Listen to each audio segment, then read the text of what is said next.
Bayonetta 3 is a flop. One week it was among the top 10 best sellers in Japan.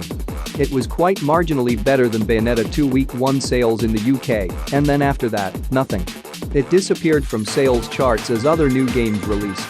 One good opening week is not a recipe for a successful game. We had no headlines on how it made 1 million copies. Maybe it will eventually, but how impressive is that supposed to be for a $60 Switch game? Marvel Avengers sold over 42,000 copies for the PS4 in Japan on its opening weeks, and I'll leave it at that. It's not even a month away from the game's release, and it already faced a 22% price drop. That's strange, because games published by Nintendo rarely do this, especially new games.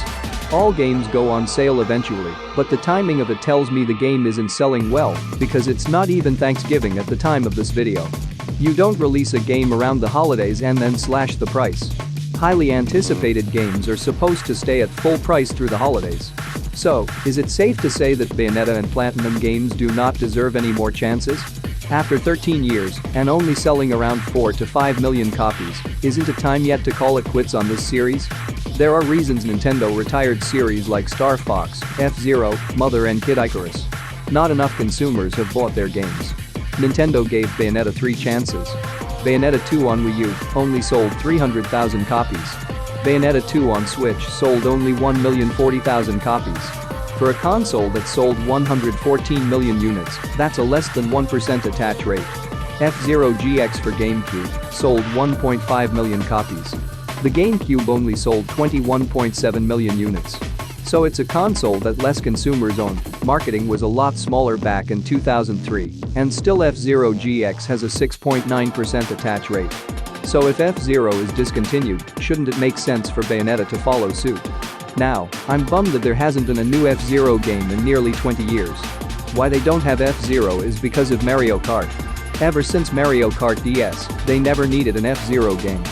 They know if they make a new F-Zero game that they would be just wasting their time and resources because Mario Kart is their racing franchise. To Nintendo's defense, though, both Bayonetta 2 for Switch and Bayonetta 3 were announced in the same trailer, so both games were already on the way, despite how long it took for Bayonetta 3 to come out. And now that Bayonetta 3 is finally out, was it worth the 8-year wait?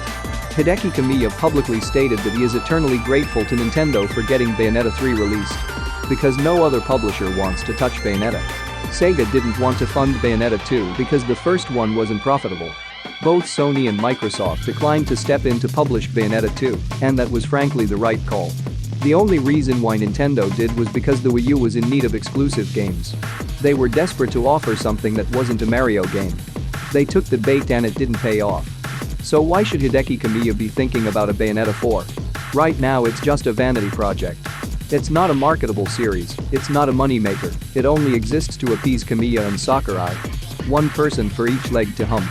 Whether Nintendo wants to blow more money they don't need to or not, it would take another 6 or 7 years to make Bayonetta 4. And what does that accomplish? It would just make better sense to continue with Astral Chain. That game sold more than any Bayonetta game on a single console. That should be the company's flagship series until they actually make an IP that's profitable.